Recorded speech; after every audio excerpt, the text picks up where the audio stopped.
Hello class 12 के बच्चों, कैसे हैं आप लोग? बढ़िया एकदम। तो स्वागत है आपको आपके अपने YouTube channel education by SP Yadav पे। मैं हूं एसपी यादव और आज हम लोग करेंगे इलेक्ट्रिक चार्ज एंड फील्ड का लेक्चर नंबर 4। इसमें हम लोग करने वाले हैं Coulomb's law.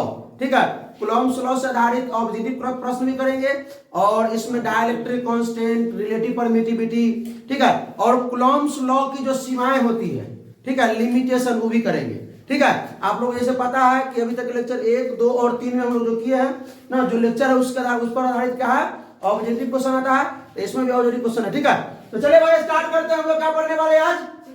Coulomb's law, Coulomb का नियम। आप लोग को फिर से एक बार बता दें कि ये लेक्चर जो है हिंदी और अंग्रेजी दोनों माध्यम में होगी। तो चलिए भाई साहब स्टार्ट किया जाए। तो सबसे पहले आप लोगों का स्वागत है, वेलकम है, ठीक है, इस क्लास में। चलिए, तो सबसे पहले कूलॉम का नियम। तो इसको पढ़ने से पहले हम कुछ बातें बताना चाहते हैं आप लोगों को। बातें क्या है? जैसे मान लीजिए कि ये आपका प्लस चार्ज है और ये आपका क्या है, माइनस चार्ज है। तो दोनों अगर एक दूसरे के पास अगर रखा हुआ है तो ये क्या करेगा, अट्रैक्ट करेगा। यानी प्लस वाला क्या करेगा, ये माइनस वाला क्या करेगा, प्लस वाला को अट्रैक्ट करेगा। ये प्लस वाला क्या करेगा, माइनस वाला को भी अट्रैक्ट करेगा। अगर यहाँ अगर पॉजिटिव चार्ज रखा हुआ है, यहाँ भी पॉजिटिव चार्ज है, दोनों क्या करेगा, एक दूसरे को रिपल्सन करेगा। यानी ये इसको रिपल्सन करेगा या इसको रिपल्सन करेगा। तो सर ये रिपल्सन क्यों कर रहा है? सर अगर हम ऐसे मोबाइल में मार दे इसे तो मोबाइल गिर जाएगा, तो बल लगा कि क्या हम इसको उठा रहे हैं तो इसे बल लगा रहे हैं। तो सर ये कैसे जो है ये अप्रतिकर्षण हो रहा है? तो ग्रेविटेशनल फोर्स में बार बार बता रहे थे ग्रेविटेशन क्लास 11 चैप्टर 8 में, ठीक है, कि वहां पे पढ़ेंगे, वहां मास के बारे में पढ़ रहे थे, यहाँ चार्ज के बारे में पढ़ेंगे। ठीक है, वहां मास था, सिर्फ अट्रैक्टिव फोर्स था, आकर्षण था। यहां पर दोनों होगा, आकर्षण और प्रतिकर्षण। तो सर ये जो प्रतिकर्षित कर रहा है, सर ये जो आकर्षित कर रहा है, बताइए। ठीक है, ये जो प्रतिकर्षित कर रहा है, ये जो आकर्षित कर रहा है, सर इसमें भी कोई बल लग रहा है? हाँ भाई, बल लग रहा। तो कौन सा बल लग रहा है? तो इलेक्ट्रोस्टैटिक फोर्स लग रहा है सर, जिसको हिंदी में कहते हैं स्थिर वैद्युत बल। स्थिर वैद्युत बल। तो सर ये स्थिर वैद्युत बल लग रहा है। हाँ, तो आज हमको स्थिर वैद्युत बल के बारे में पढ़ना, ठीक है, इलेक्ट्रोस्टैटिक फोर्स के बारे में पढ़ना। सर ये किस नियम पर आधारित है? तो सर ये कूलॉम्स लॉ पर आधारित है। किस पर? कूलॉम्स लॉ पर आधारित है। ये कूलॉम्स लॉ के अंतर्गत ये आता है इलेक्ट्रोस्टैटिक फोर्स। तो चलिए हम लोग पढ़ते हैं क्या अब, कूलॉम्स लॉ। क्या पढ़ने वाले हैं? अगर सीधे पूछता है आपसे question what is Coulomb's law, तो ये डिफिनेशन लिख दीजिएगा, 2 नंबर आ जाएगा आपको। डिफिनेशन लिख दीजिएगा, 2 नंबर आ जाएगा। ठीक है, आप बात को तो नहीं समझ लीजिए और इसके बारे में लिखना पड़ेगा। क्या लिखना पड़ेगा? इसका फॉर्मूला क्या होता है, ये किस पर ना, किसके डायरेक्टली प्रोपोर्शनल होता है, किसके इनवर्सली प्रोपोर्शनल होता है। तो कूलॉम्स लॉ जो है, अरे भाई देखो उसमें से फोन आ रहा था, जब लेक्चर स्टार्ट हुआ फोन आना शुरू हो गया। अब सुनिए कि तुम लोग में से कोई करता है सुनिए, कूलॉम्स लॉ में क्या पढ़ना है? Electrostatic force. तो electrostatic force is directly proportional to the product of charges. फिर से हमने क्या बोला कि electrostatic force is the directly proportional to the product of charge. Product मतलब गुणनफल, यानी कि स्थिर वैद्युत बल जो होता है वो आवेशों के गुणनफल के समानुपाती हो। ये बात तो हम समझ में आ गया। तो सर आवेश को, तो वही चार्ज Q और Q, तो Q1 Q2 दो को चार्ज ले लेंगे, एगो Q1 एगो Q2। तो जो इलेक्ट्रोस्टैटिक जो फोर्स होगा वो डायरेक्टली प्रोपोर्शनल मतलब समानुपाती होगा, किसके? प्रोडक्ट के। तो प्रोडक्ट मतलब गुणनफल, तो किसके गुणनफल? तो सर दोनों चार्ज के गुणनफल के, Q1 गुना Q2। अब ये बात समझ में आ गया सर? और बताइए, तो electrostatic force is inversely proportional to the square of separation R between 2 point charges. Between, तो हमको चार्ज जो हम ले लेंगे तो 2 पॉइंट चार्ज लेंगे। चार्ज जो लेंगे वो तो पॉइंट चार्ज लेंगे, बहुत छोटा चार्ज लेंगे। ठीक है, क्योंकि जो ये कूलम्ब्स लॉ है ना, ये वैलिड है पॉइंटेड चार्ज पे, वैलिड है पॉइंट चार्ज पे। जैसे वहां पे जो कौन था, ग्रेविटेशनल फोर्स ना, वहां जो मास था वो पॉइंट मास पे वैलिड था। तो पॉइंट मास मतलब बहुत छोटा नहीं, डिस्टेंस बड़ा कर दीजिए अपने पॉइंट मास हो जाता था। क्या पृथ्वी और सूर्य का डिस्टेंस कितना बड़ा है, कितना छोटा छोटा दिखता है एक दूसरे के डिस्टेंस के कारण, लेकिन है बहुत बड़ा, हैवी मास के। तो अब हम लोग वहां छोड़िए, मास वाला को छोड़िए, यहां आइए। तो हमने क्या बोला, पहला तो बोल दिया कि प्रोडक्ट ऑफ चार्ज के, और दूसरा बोला है inversely proportional square of the separation. Separation मतलब दूरी, सेपरेशन मतलब डिस्टेंस, या बोल सकते हैं स्क्वायर ऑफ डिस्टेंस आर, ठीक है, between 2 point charge Q1 Q2। 2 point charge के जो बीच का जो डिस्टेंस है ना, उसके स्क्वायर के इनवर्सली, इनवर्सली मतलब व्युत्क्रमानुपाती है, व्युत्क्रमानुपाती मतलब आर स्क्वायर नीचे रहेगा। तो सर ये बात आप बोले, इसको लिख के तो नहीं बताइए, आइए लिखते हैं। वही बात लिखा हुआ है कि the force between 2 stationary point. अच्छा, स्टेशनरी का मतलब होता है स्थिर, स्टेशन मतलब स्थिर, एकदम रुका हुआ, रुका हुआ के लिए है, गतिमान के लिए नहीं, रुका हुआ के लिए। तो the force between 2 stationary point charge, तो जो फोर्स लगेगा, इलेक्ट्रोस्टैटिक जो फोर्स लगेगा, ठीक है, या इसको इलेक्ट्रिक फोर्स भी कहिए ना, दो गो स्थिर पॉइंट चार्ज के बीच में लगेगा। अब देखिए, आइए यहां से डायरेक्टली प्रोपोर्शनल होगा प्रोडक्ट ऑफ रिजल्टेंट ऑफ दो चार्जेज, प्रोडक्ट ऑफ चार्ज के, रिजल्टेंट मतलब परिणाम, परिमाण। हिसाब साफ नहीं दिया कि कहीं मतलब दिशा के माइनस प्लस को लेकर ना गुना कर ले, कि हो सकता है कि एगो माइनस क्यू चार्ज हो सकता है, प्लस क्यू चार्ज, तो माइनस में क्यू स्क्वायर, नहीं, माइनस नहीं लिखते, माइनस नहीं लिखेंगे, डायरेक्ट क्यू स्क्वायर लिखेंगे। एगो मान लेते हैं माइनस में Q1 है, माइनस में ये क्यू, प्लस में Q2 है, तो माइनस Q1 गुना Q2 नहीं भाई, ये माइनस नहीं लिखना है। ये माइनस और प्लस ये बताएगा कि ये दोनों चार्ज जो है अट्रैक्ट कर रहा है, आकर्षित कर रहा है, ये बताएगा, ठीक है। लेकिन जो आप इलेक्ट्रोस्टैटिक फोर्स यहां लिखेंगे, यहां पे क्या लिखेंगे, मैग्नीट्यूड ही लिखेंगे। इसीलिए बोला यहाँ पे रिजल्टेंट मतलब परिमाण के गुणनफल, चार्ज के ना परिमाण के गुणनफल, प्रोडक्ट ऑफ रिजल्टेंट ऑफ दो चार्ज, उन चार्जों के ना वो किसके, परिमाणों के गुणनफल। कोई दिक्कत? हाँ। अब देखिए बात समझिए, हम लोग पहले दो को चार्ज लेते हैं तो उसके लिए डायरेक्टली प्रोपोर्शनल है, इनवर्सली प्रोपोर्शनल किसका होगा, दो चार्ज के बीच के डिस्टेंस जो आर होता है उसके स्क्वायर के इनवर्सली प्रोपोर्शनल, ठीक है। हाँ, तो हमने यहां लिखा, देखिए inversely proportional to the square of the distance between them. उन दोनों जो चार्ज होगा उसके बीच के जो डिस्टेंस होगा उसके स्क्वायर, स्क्वायर मतलब वर्ग के, स्क्वायर मतलब वर्ग के। हिंदी में लिखा हुआ कि दो स्थिर बिंदु आवेशों के बीच लगने वाला बल उन आवेशों के परिणामों के क्या होगा, गुणनफल के अनुक्रमानुपाती, अनुक्रमानुपाती मतलब समानुपाती, मतलब डायरेक्टली प्रोपोर्शनल, ठीक है, के बी, और उसके बाद क्या था, उनके बीच की दूरी के वर्ग के व्युत्क्रमानुपाती होता है। हमने बात तो पहले ही बता दिया कि हमने ये बात पहले ही बता दिया था कि electrostatic force is directly proportional to the क्या, product of charges, product of 2 point charges, product of 2 point charges are inversely proportional to the distance r between 2 point charges, ठीक है, उन्होंने बता दिया। हिंदी में कहिएगा तो आवेशों के गुणनफल के समानुपाती होता है, और क्या, दो आवेश के बीच के दूरी के वर्ग के व्युत्क्रमानुपाती, दो आवेश के बीच के वर्ग के क्या होता है ना, बीच के दूरी के वर्ग के व्युत्क्रमानुपाती होता है, ठीक है। तो आइए एक चार्ज हम ले लेते हैं Q1 और एक चार्ज ले लेते हैं हम लोग, अच्छा दोनों हम इस अभी प्लस से ले लेते हैं, क्या लेते हैं, वो हम लोग को मालूम है कि ये प्रतिकर्षित करेगा। इन दोनों के बीच का जो हम डिस्टेंस लेते हैं, अच्छा डिस्टेंस कहां से कहां, सेंटर से सेंटर, यहां लिखा भी होगा ना, दिस फोर्स एक्ट, यह बल लगता है अलॉन्ग लाइन ज्वाइनिंग होना चाहिए, लाइन ज्वाइनिंग वेयर दो चार्जेज मीट, ठीक है, एकदम जो है ये बीच जो सेंटर है, सेंटर जो मीट करेगा सो। अब देखो बड़का चार्ज इतना हो गया ये वो रहेगा इतना वो, तो ई नहीं जो मतलब ऐसे लगाइएगा, सो नहीं ना, सेंटर से सेंटर लगाना है आपको, ठीक है। हाँ अरे भाई साहब तुमका तो रुकना पड़ेगा हो। हेलो जी, चले भाई देखिए, तो ये आपका Q1 चार्ज है, क्या है Q2 चार्ज है मुझे से करना लो, ये Q1 है, ये Q2 है, ये दोनों के बीच का डिस्टेंस R लेते हैं।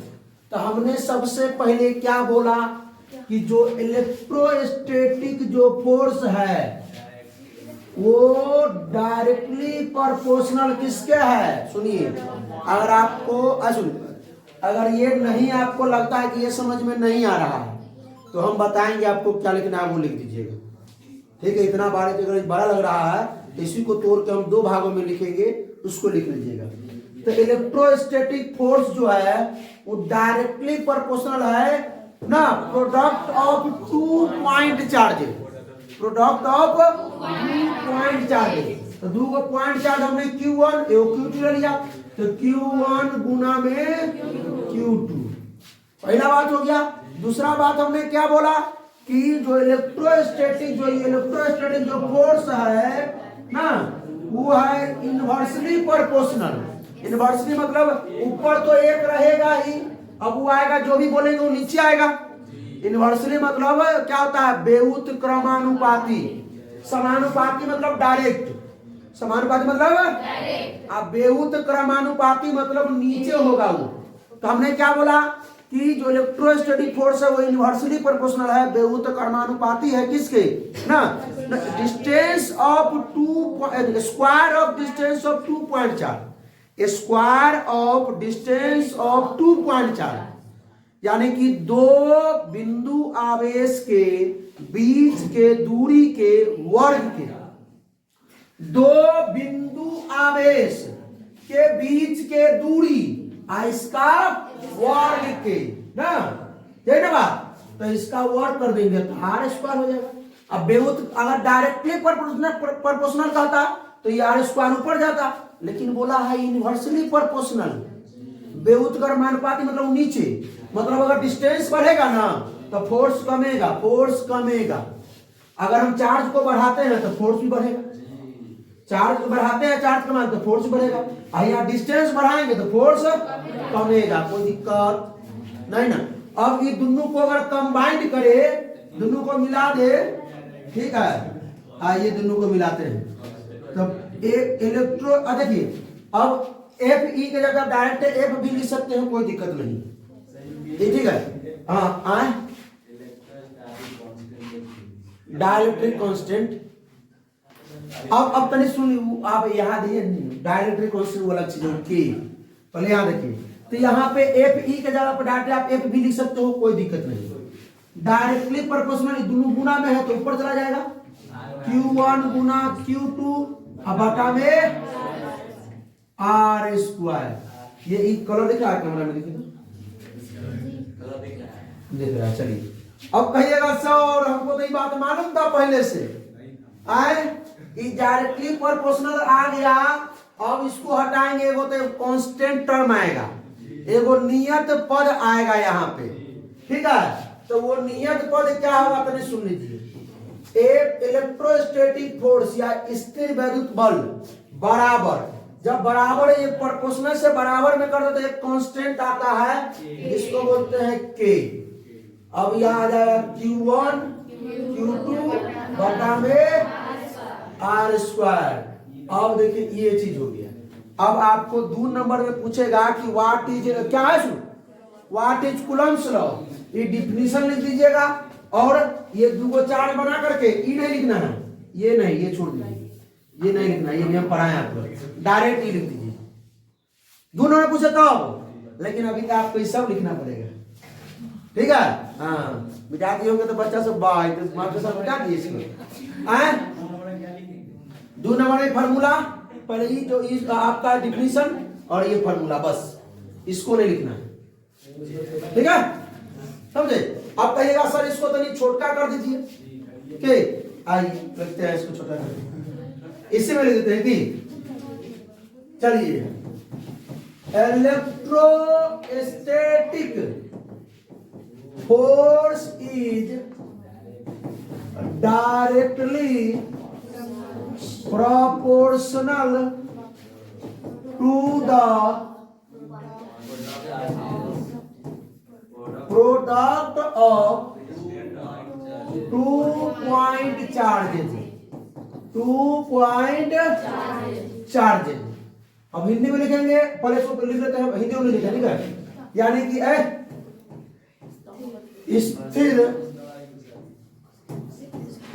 स्थिर वैद्युत बल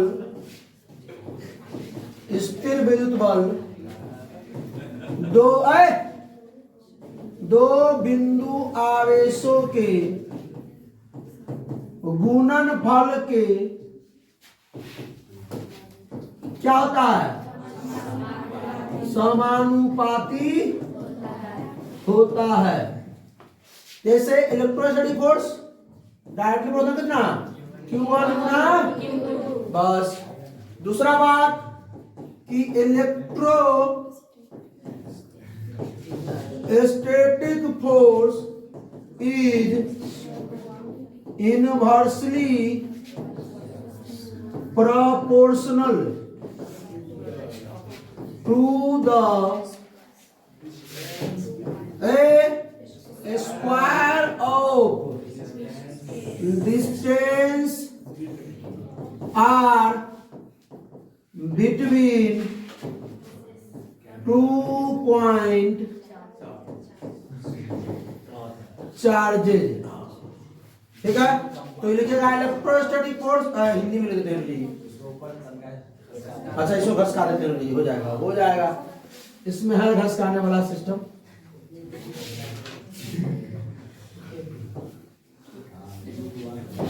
राइटिंग की किसकी नजर लगी बे? और स्पीड में लिखते इसलिए नजर लगी।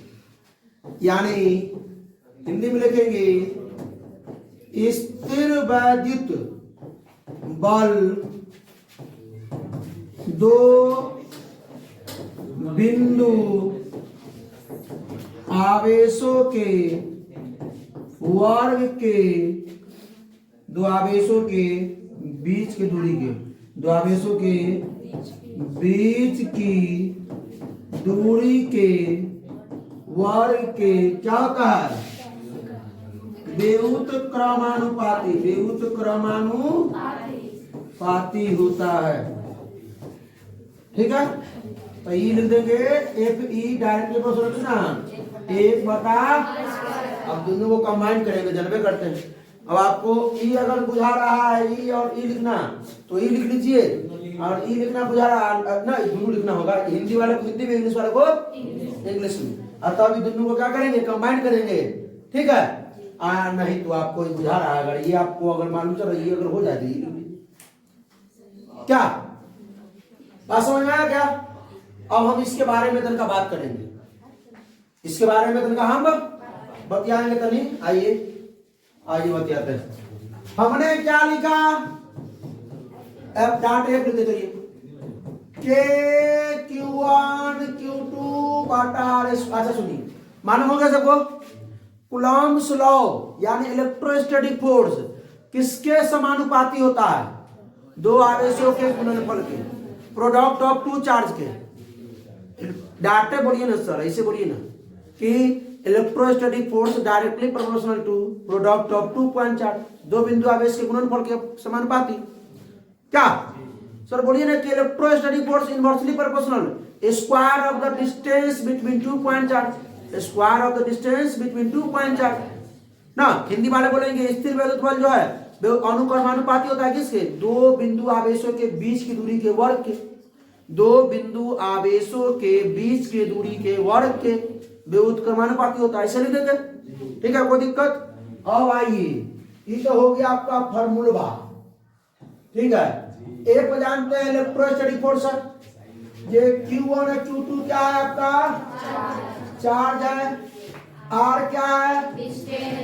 Distance between 2 point charge. और K क्या है? यही तो पढ़ना है। टिप दो आप अपने मतलब हो जाएगा। देखो एक बार टिपो उसको एक बार। हाँ हाँ बस रहने दो, बार बार फोन आता है। हाँ हो गया। और के क्या है बे? के है डाई इलेक्ट्रिक कांस्टेंट। यही बच्चा जानने के लिए रुका हुआ था कि सर के बारे में नहीं बताया। सुन लीजिए, डाई इलेक्ट्रिक इसको कहते हैं, दो नाम है, पारा पारा वैद्युत स्थिरांक। फिर एक बाटी हाँ वैसे कितना कटना नहीं, फोन दो बाटी तो कट जाएगा। क्या कि काट दिया फोन, उसको लगेगा कि मतलब कहीं होगा बिजी फोन नहीं खड़ा। चलिए, पारा वैद्युत स्थिरांक, ठीक है। या एक और नाम है इसका, पारा वैद्युतांक। पारा वैद्युत, हिंदी में ये बोलेंगे, अंग्रेजी में ये बोलेंगे। डाइलेक्ट्रिक कांस्टेंट के को अंग्रेजी बोलेंगे, परावैद्युत स्थिरांक या परावैद्युतांक हिंदी बोलेंगे। आपको जो बने वो बोलिए। अब स्थिरांक का जगह पे कहिएगा सर परावैद्युत नियतांक भी बोलने का मन करता था, बोल लीजिए। आपको मन कर रहा था, हम कैसे रोक सकते हैं। हाँ तो तरी सुन लीजिए, तो विशेष नहीं हो रहा है, तरी ध्यान दीजिए हमारी बात। अच्छा, इसका जो एसआई मात्रक होता है, एसआई मात्रक क्या होगा? ये डायरेक्ट सुनो, एक का फोर्स का सर जानते हैं, क्यू और का जानते हैं, कूलम होता है, आर का जानते हैं, मीटर होता है सर। सर के का नहीं मालूम है सर, बता दीजिए सर। अरे रुक जाओ, पहले के बारे में और सुन लो। के का जो एक और मान होता है वो होता है 1/4 पाई एप्सिलॉन नॉट। 1/4 पाई या 9 गुने 10 के पावर 9। अभी हम लिख देंगे सही मात्रक, आप लोग धर लीजिए। अरे रुक जाइए, आप लोग से निकलवाएंगे कर मान। के का मान आप लोग निकाल लीजिएगा। कहिएगा सर ये आर स्क्वायर भाग में गुना में ले आएंगे तो एफ आर स्क्वायर हो जाएगा, और ये Q1 Q2 गुना में के भाग में हो जाएगा। तो एफ का होता है न्यूटन, आर स्क्वायर मतलब मीटर स्क्वायर, और Q1 Q2 मतलब कूलम स्क्वायर। तो समझ में आ गया? न्यूटन मीटर स्क्वायर पर। हाँ चलिए, कोई पूछेगा के का या डाइलेक्ट्रिक कांस्टेंट का पूछेगा, ऐसा ही मात्रक तो कभी कब हूं न्यूटन मीटर स्क्वायर पर। कोई पूछेगा कि जो डाइलेक्ट्रिक कांस्टेंट का वैल्यू होता है वो क्या होता है? 9 न्यूटन मीटर स्क्वायर पर। ठीक है, मालूम रहेगा वैल्यू, याद रहेगा 1/4 का आंसर। अब सर ये जो दिख रहे हैं ई लिख कर नोट लिख दिए, तो एक बारे में कुछ बताइए ये होता क्या है? तो ये देखिए न्याय या एप्सिलॉन नॉट, इसको क्या पढ़ेंगे? एप्सिलॉन, एप्सिलॉन नॉट क्या पढ़ेंगे इसको? एप्सिलॉन नॉट पढ़ेंगे, इसको पढ़ेंगे एप्सिलॉन नॉट। क्या पढ़ेंगे? एप्सिलॉन। लेकिन एक नाम एप्सिलॉन नॉट ना पढ़ेंगे, इसको रीड करते हैं, लेकिन एक नाम दूसरा है। जैसे कि आप पढ़ते हैं के, लेकिन रखा है डाइलेक्ट्रिक कांस्टेंट। एक जो इसको इसका जो नाम है वो एप्सिलॉन नॉट है, लेकिन इसको क्या कहते हैं? इसको कहते हैं permittivity of free space. Permittivity of free space, free space या वैक्यूम बोल सकते हैं। फ्री स्पेस या VACWM वैक्यूम, VACWM वैक्यूम। ठीक है, पहले सुनिए। निर्वात की फ्री स्पेस निर्वात, फ्री स्पेस मतलब या एयर बोल दीजिए। एयर में तो कुछ धूल कण होते हैं, लेकिन निर्वात में वो कुछ नहीं होता। ठीक है, हिंदी में बोलते हैं इसको निर्वात की विद्युतशीलता। निर्वात की कहेगा सर सर सर हम एक जगह निकल देखे तो पारगम्यता। अरे भाई कोई बात नहीं है, तुम देखा, तुम देखते रहो। निर्वात की पारगम्यता है, बोल सकते हैं उसको। नहीं सुन लो, तो निर्वात की विद्युतशीलता हो गया एप्सिलॉन नॉट। सर एक और बारे में कुछ बताइए, एक मान कितना होता है, एक ऐसा मात्रा कितना होता है, एक डायमेंशन फॉर्मूला कितना होता है? तो सुन लीजिए। पहले एप्सिलॉन नॉट, एप्सिलॉन नॉट का जो इसको पढ़ेंगे क्या? तो ये permittivity of free space. Not लगा हुआ है तो परमिटिविटी ऑफ, और ई भी जो है ना, ये जो के जो है ना, ये भी एयर में या फ्री स्पेस में, एयर में या फ्री स्पेस में मान इतना होता है, ठीक है, समझे। के का वाटर में अलग मान होता है, ठीक है, बर्फ में अलग मान होता है, ठीक है, कांच में अलग मान होता है, के का मान, ठीक है, के का मान केरोसिन में अलग होता है, लेकिन एयर में जो के का मान होगा फ्री स्पेस में वो 9 × 10⁹ मीटर न्यूटन मीटर स्क्वायर पर कूलम स्क्वायर, ये एयर में होगा, के का मान याद रखिएगा। इसका भी निर्वात की विद्युतता का मान है, सुनो, एकड़ जो मान होता है वो 8.85 × 10⁻⁻12। देखिए एकड़, सुनो, एकड़ इनवर्सली प्रोपोर्शनल है, के का इनवर्सली प्रोपोर्शनल एप्सिलॉन नॉट है, तो एकड़ जब न्यूटन मीटर स्क्वायर पर कूलम, तो ये ऊपर जाएगा, ये नीचे भेजेगा इसको, तो कूलम स्क्वायर पर न्यूटन मीटर स्क्वायर। कहिएगा सर ये तो लिखा दिए, लेकिन के का हमको निकाल के बताइए, एक बारी निकाल के बताइए। बबलुआ एफ गुने आर स्क्वायर क्या हो जाएगा, एफ आर स्क्वायर बराबर ये आपका के Q1 × Q2 है, तो ई के का मान निकालना है, तो एकरा कला रखिएगा, एकरो भेजिए, देखिए 2-3 झापड़ में चलाएगा नीचे के, तो ई के सिर्फ में रहेगा, ई एफ हो जाएगा आर स्क्वायर ऊपर, और नीचे Q1 × Q2। ओ सर अब समझ में आ गया, तो निकाल लेंगे एफ का जो है क्या, अरे अमरेश आगे घूमो आगे, ना तो इतना क्लिप काट के भैया को भेज देंगे कि क्लास में यहाँ ध्यान नहीं देता है।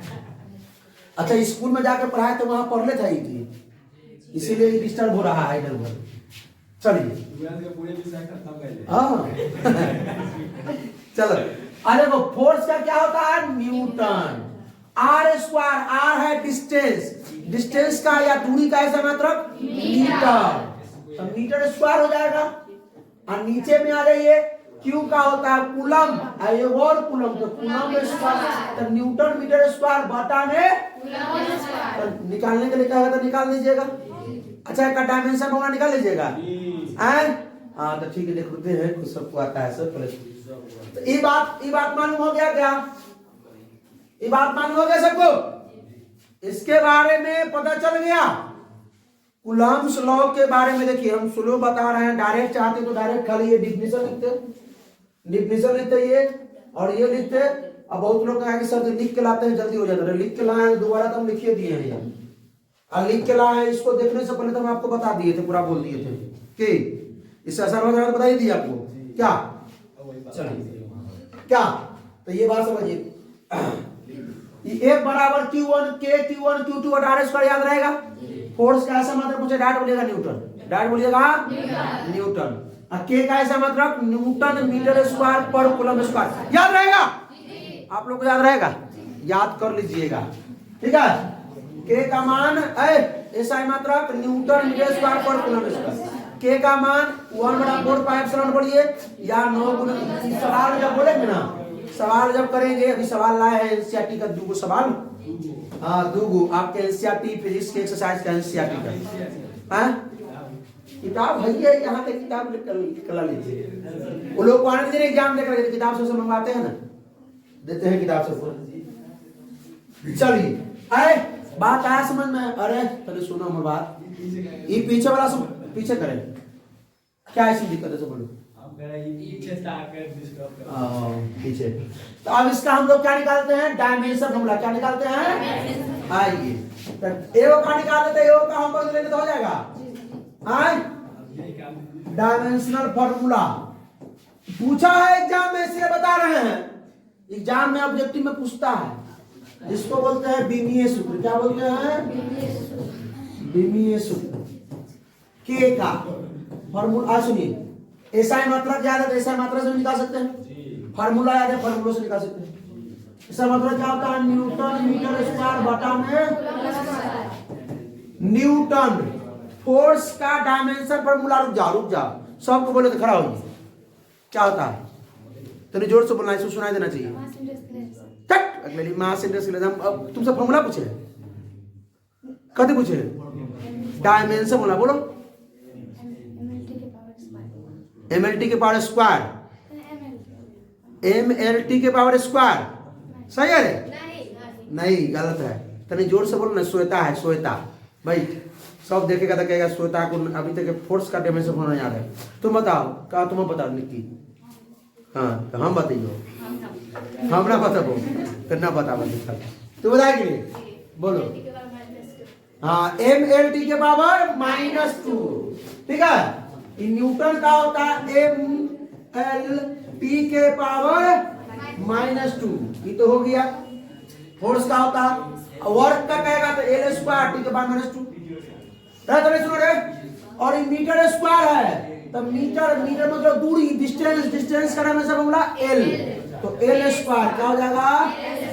और नीचे में आ जाइए, अब कूलम्ब है तो कूलम्ब का तो बताए थे अभी 80, चार्ज का डायमेंशन बोला 80, तो 80 गुना 80, 80 गुना 80, ये ना होगा। हो बात समझ में आया क्या है? तो हमारे बात सुन, ध्यान सुनिए। तो देखिए क्या है, सुनो। M L 1 गो, L 2 गो, L 3 गो हो गया, और T -2 है, और नीचे में सुनिए इसको गुना कर देंगे, बड़ी ये को आसान हो जाएगा। तो A स्क्वायर और T स्क्वायर, तो T स्क्वायर ऊपर जाएगा तो T के पावर -2 हो जाएगा, T के पावर -2 हो जाएगा, और A के पावर भी -2 हो जाएगा। तो इसको सॉल्व करेंगे, MLQ T के पावर -2, T के पावर -4 और A के पावर -2, याद रहेगा क्या? याद रहेगा क्या? हाँ, तो ये K का जो डायमेंशनल फॉर्मूला है वो याद कर लीजिएगा, ठीक निकाले ना। MLT के पावर -2, मीटर स्क्वायर का L स्क्वायर, कूलम्ब स्क्वायर का A स्क्वायर T स्क्वायर, एकदम ठीक। अब A को लिख लीजिए होमवर्क, ठीक है। किसका? एप्सिलॉन नॉट का डायमेंशन फॉर्मूला आप लोगों को बताना है। एप्सिलॉन नॉट का डायमेंशन फॉर्मूला नहीं बताइए तो खोपड़िया उड़ा देंगे कल। क्या उड़ा देंगे? खोपड़िया। तब तक सुन लीजिए, ये क्या लिखा हुआ है? Permittivity, relative permittivity. क्या लिखा हुआ है? जिसको कहते हैं सापेक्षिक विद्युतशीलता या पारगम्यता भी बोल सकते हैं, ठीक है। रिलेटिव परमिटिविटी क्या होता है?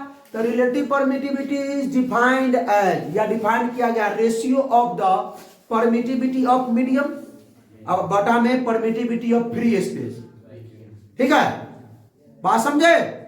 Permittivity of medium to the permittivity of free space, यानी रिलेटिव परमिटिविटी को जो डिफाइन किया गया है, परमिटिविटी ऑफ फ्री स्पेस बटा permittivity of permittivity of medium बटा परमिटिविटी ऑफ फ्री स्पेस। कोई दिक्कत? बात समझ में आया क्या? बात समझ में आया?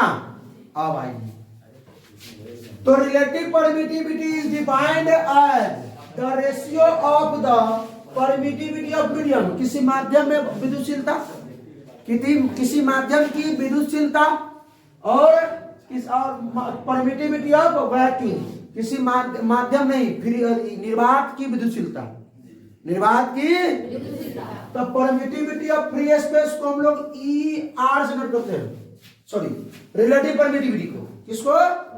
रिलेटिव परमिटिविटी को एप्सिलॉन R से, एप्सिलॉन R, एप्सिलॉन ऊपर हो जाएगा मीडियम, एप्सिलॉन क्या हो जाएगा? मीडियम, और नीचे एप्सिलॉन नॉन। कहेगा सर रुके सर, इसको मिल जाएगा ऐसा देखें, एप्सिलॉन R बराबर एप्सिलॉन बाई एप्सिलॉन नॉन। अरे भाई एप्सिलॉन को सीधे बोल सकते हैं परमिटिविटी ऑफ मीडियम, एप्सिलॉन को परमिटिविटी ऑफ। कोई दिक्कत? कोई दिक्कत इसमें? किसी को परेशानी थोड़ा भी नहीं। अब कहिएगा कि सर एक तरीके से और इसको डिफाइन किया गया है, रिलेटिव परमिटिविटी को, रिलेटिव परमिटिविटी को एक तरीके से और डिफाइन किया गया है। दो बिंदु आवेश, यानी दो बिंदु आवेश रखा हुआ है एक माध्यम में, किसी पानी में हो, किरोसिन में हो, या समझिए कांच में हो, दो आवेश रखा हुआ है किसी माध्यम में, उसके बीच लगने वाला बल, और नीचे बटा में ना, अब दो आवेश रखा हुआ है किसमें? हवा में, निर्वात में, उसके मध्य लगने वाला बल ना, उसके रेशियो के। समझे? ऊपर हम क्या करेंगे? ऊपर रखें रिलेटिव परमिटिविटी किसे कहते हैं, रिलेटिव परमिटिविटी, हाँ व्हाट इज रिलेटिव परमिटिविटी आपसे पूछा जाएगा, आप बताइएगा। अच्छा एक मिनट इसको हम लिखिए देते हैं। हमने क्या बोला कि एक Q1 चार्ज आर डिस्टेंस पर Q2 चार्ज कहाँ रखा हुआ है, मीडियम में। एक Q1 चार्ज एक आर डिस्टेंस Q2 चार्ज ये रखा हुआ है, सुनो ना, ये रखा हुआ है वैक्यूम में, वैक्यूम में। तो F0 बटा में F मीडियम मिसिंग हो गया दोस्तों बताने में। ऊपर होगा एयर में, नीचे होगा माध्यम में। ऊपर एयर में, नीचे एयर में। अच्छा ये बताइए इसका, सुनो ना बताते पहले हमारी बात सुन लीजिए ना। इसका जो मान होगा, पहले सुनिए इसका मान, F0 का मान क्या होगा, एक, अब देखिए के क्यू बटा आर स्क्वायर। तो के कौन क्या बोलते हैं, 1/4 पाई एप्सिलॉन नॉट गुने Q1 Q2 बटा में आर स्क्वायर। नहीं गड़बड़ नहीं हो रहा है, तो पिछले वाले मीडियम लिखा गया था मिसिंग से, मिसिंग हो गया था, मिसिंग, ठीक है। हाँ अब देखिए ई जो लिखेंगे 1/4 pi epsilon not Q1 Q2 बटा में आर स्क्वायर। लेकिन इसमें क्या करते हैं, जब मीडियम में होता है तो यहां हम गुना कर देते हैं किससे, के से, डाइलेक्ट्रिक कांस्टेंट से। क्या कर देते हैं, नीचे में हम गुना कर देते हैं, यानी कि भाग देते हैं इसमें डाइलेक्ट्रिक कांस्टेंट से। अब इसको सॉल्व कर लीजिए, सॉल्व से तो इससे तो ये पूरा हो जाएगा, ये पूरा से पूरा हो जाएगा। अब ये ऊपर एक बचेगा, भागा में 1/k बचेगा, तो 1 गुने के ऊपर 1 नीचे, तो ये हो जाएगा k, ठीक है। तो F0 पर उसमें मिसिंग हो गया था कि F0 बटा Fm। F0 क्या है, इलेक्ट्रोस्टैटिक फोर्स किसमें, हवा में। आइए इलेक्ट्रोस्टैटिक फोर्स किसमें है, माध्यम में। किसमें, माध्यम में। किसमें है ये, माध्यम में। बात समझे कि नहीं समझे, फिर से बताया जाए, कंफ्यूजन हो रहा है, क्लियर हो गया। इलेक्ट्रोस्टैटिक फोर्स जो है वो पहले हवा में लिखेंगे, फिर इलेक्ट्रोस्टैटिक फोर्स किसमें, हवा या पुरुष निर्वात में, और उसके बाद लिखेंगे माध्यम में। किसमें लिखेंगे, माध्यम में। दोनों का रेशियो करेंगे तो क्या डिफाइन हो जाएगा, रिलेटिव परमिटिविटी। तो क्या आ गया इसका आंसर, के। तो F0 बटा Fm क्या आ गया, के। के को हम ER भी बोलते हैं ना, यह एप्सिलॉन आर, एप्सिलॉन आर बराबर F0 बटा Fm। F0 क्या है, इलेक्ट्रोस्टैटिक फोर्स है किसमें, फ्री स्पेस में। इलेक्ट्रोस्टैटिक फोर्स किसमें है, माध्यम में, मीडियम में। कोई दिक्कत, और आजा आगे चलिए। अच्छा इसी में बताने के लिए छोड़े हुए थे जगह। आइए अगला, कूलाम के नियम की सीमाएं। कूलाम के नियम की सीमाएं, अरे लिख दे कि बात समझ में आ गया बात, है। चलिए कूलाम के नियम की सीमाएं हमने बता दिया कि ये जो है 0.4 के लेवल है। सबसे पहला ये भी 2 नंबर पूछा जाता है, ये भी आपके बोर्ड में क्या नंबर में, 2 नंबर में पूछा जाता है ना, 2 मार्क्स में पूछा जाता है आपके बोर्ड में, ठीक है। यह नियम जो है केवल बिंदु आवेश के लिए ना लागू होता है, तो ना this law is true only, या ट्रू ना लिखे, इसको ट्रू को वैलिड कर दीजिए, वैलिड। दिस क्या लिख दीजिए, वैलिड लिख दीजिए, valid. This law is valid only for 0.4 इसके लिए, छोटा आवेश के लिए। अब इतना भी छोटा नहीं कि बहुत छोटा हो जाए, तो कितना छोटा बता देते हैं। यह नियम केवल स्थिर आवेशों के लिए लागू होता है, सत्य है। तो ट्रू लिखिए या वैलिड लिखिए, वैलिड ही सही होता है, ज्यादातर वैलिड देखा गया है। इसके लिए रुका हुआ आवेश के लिए, गतिमान आवेश के लिए नहीं, नॉट फॉर मूविंग चार्जेस, गतिमान आवेश के लिए नहीं होता है। यह नियम अधिक दूरियों, अधिक दूरी मतलब अनंत, अधिक दूरी मतलब या कम दूरी मतलब 10 के पावर -15 मीटर से कम दूरी के लिए नहीं। 10 के, अगर मान लीजिए Q1 और Q2 के बीच की दूरी जो है अगर 10 के पावर -15 मीटर से अगर कम होता है तो उसके लिए वैलिड नहीं है। बहुत अधिक दूरी मतलब बहुत अनंत दूरी तक के का ये वैलिड नहीं होता है, या 10 के पावर -15 मीटर से कम दूरी के लिए वैलिड नहीं है। बात समझ में आया, कोई दिक्कत, क्लियर हो गया। ये पहला 0.4 के लिए वैलिड है, स्थिर आवेश के लिए वैलिड है, कौन, कूलॉम्स लॉ या इलेक्ट्रोस्टैटिक फोर्स बोल सकते हैं। और तीसरा जो है या अधिक दूरियां या 10 के पावर माइनस 15 मीटर से कम दूरी के लिए ये वैलिड सही नहीं ना, नॉट ट्रू फॉर या नॉट वैलिड फॉर, ठीक है। इसको वैलिड कर दीजिए, चलिए का और हिंदी में तो लिखे दिए हैं 10 के पावर माइनस 15 मीटर। ठीक, बढ़ा जाए आगे। आगे देखिए क्या आगे क्वेश्चन आ गया आपके एनसीईआरटी का। आपका एनसीईआरटी का क्वेश्चन है एक्सरसाइज 1.1 सॉल्व करें। 10 के पावर माइनस 7 कूलम है, 10 के पावर माइनस 7 कूलम। देखिए कह रहा है कि what is the force between two small charges. दो स्मॉल चार्ज है, छोटा चार्ज है दूगो, एगो Q1 चार्ज एगो Q2 चार्ज, स्मॉल चार्ज है दोनों ना, स्फीयर है मतलब गोला है, हैविंग चार्ज है। दोनों पर चार्ज कितना है, पहला पर चार्ज 2 गुने 10 के पावर माइनस 7 कूलम और दूसरा पर चार्ज है 3 गुने 10 के पावर माइनस 7 कूलम। ये चार्ज है, बहुत छोटा चार्ज है। क्या दोनों के बीच का डिस्टेंस कितना है मेरे भाई, 30 सेंटीमीटर। पार्ट दूर रखा गया 30 सेंटीमीटर।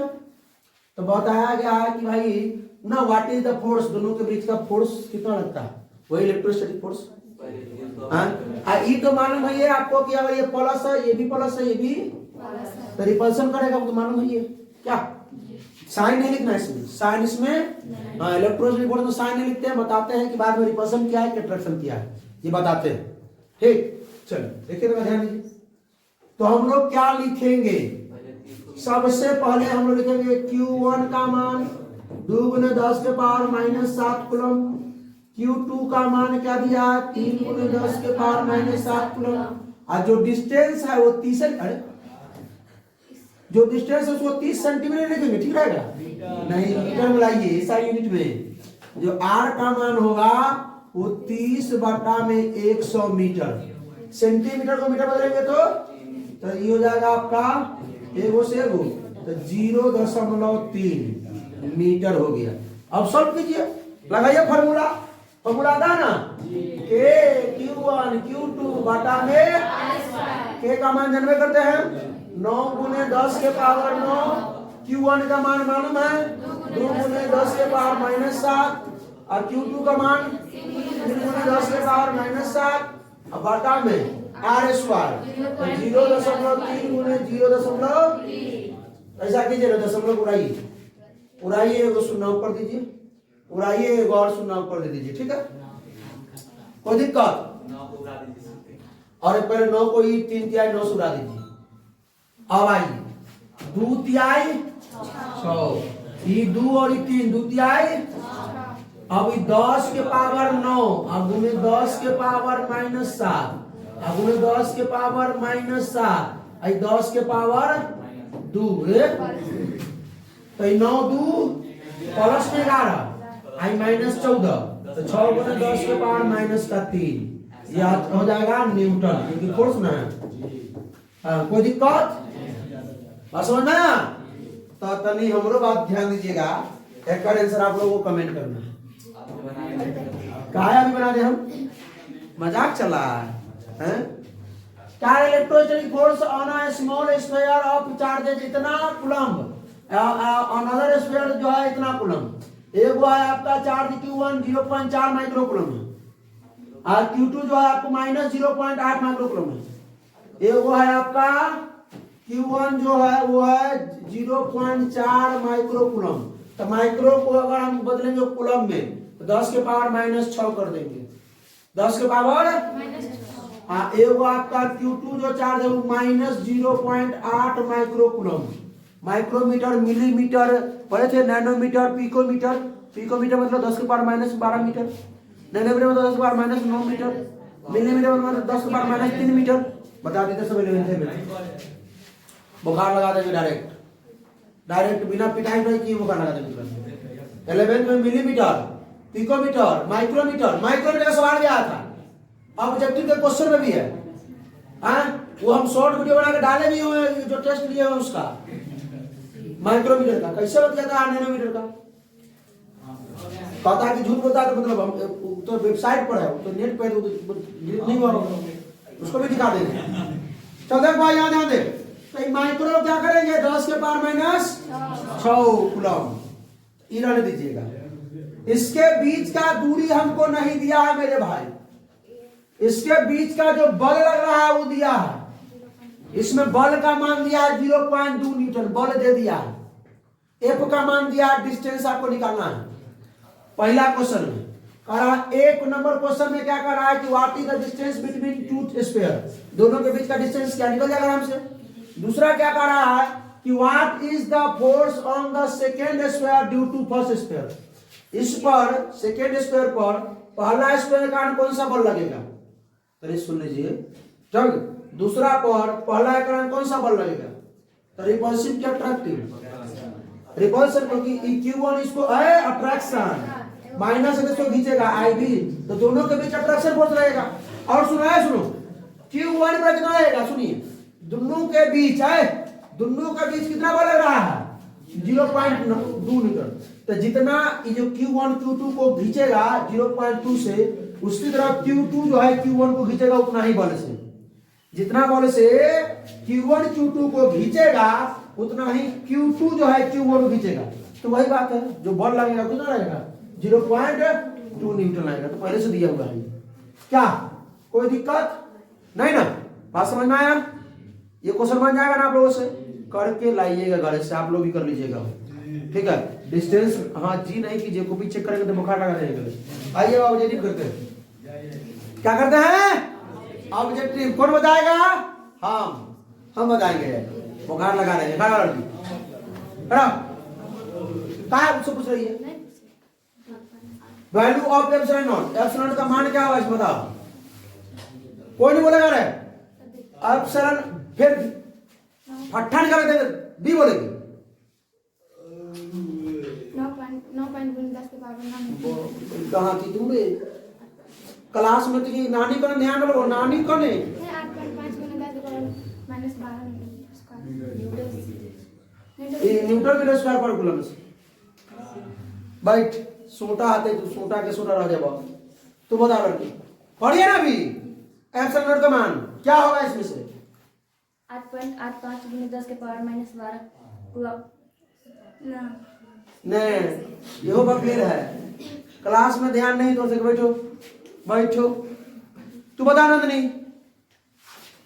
8.85 × 10 के पावर -12 कूलम स्क्वायर बटा न्यूटन। हाँ ये होगा, हाँ एप्सिलॉन का मान का पढ़े हैं 8.85 × 10 के पावर -12 कूलम स्क्वायर बटा में न्यूटन मीटर स्क्वायर। अब बार बार कह दिए जो के का मान होता है वो 9, आगे सवाल भी है इसका, 9 × 10 के पावर 9 न्यूटन मीटर स्क्वायर बटा में कूलम स्क्वायर, के का मान होता है ये, के का मान ये है, ऐसा मात्र नहीं देखना है, कहाँ ध्यान थोड़े कहीं कितना चिल्ला का पढ़ाने के बाद पढ़ो करो अपने सुन, ऐसा यूनिट ऑफ एप्सिलॉन नॉट देख रहा है क्या क्या बोल रहा है, हाँ कूलम में सबसे बताने कौन होगा, ऑप्शन बताओ कौन होगा, सी कूलम स्क्वायर पर न्यूटन मीटर स्क्वायर, कोई दिक्कत नहीं। चलिए अभिषेक ऐसा यूनिट ऑफ के मतलब डाइलेक्ट्रिक कांस्टेंट, पैरावैल्यू तो स्थिरांक ए होगा न्यूटन मीटर स्क्वायर पर न्यूटन। आप लोगों को मालूम है ना भाई, देखिए जो भी लेक्चर होगा लेक्चर से जुड़ा हुआ वो क्वेश्चन होगा ही होगा। चलिए भाई आइए, वैल्यू ऑफ के का मान, रुक जाओ मुस्कान खराब, सी हाँ ठीक, 9 × 10 के पावर 9 न्यूटन मीटर स्क्वायर पर, देखिए ऐसा ही मात्रा में सबको गड़बड़ करने की कोशिश किए हैं, ठीक है, हाँ ऐसा ही मात्रा में गड़बड़ नहीं बना हुआ, बैठ जाइए, ठीक, दिमाग लगाना यहाँ पे, ध्यान देना। रिलेटिव परमिटिविटीज, सापेक्षिक विद्युतशीलता का फॉर्मूला, रुक जाओ, हाँ रितेश भाई क्या होगा,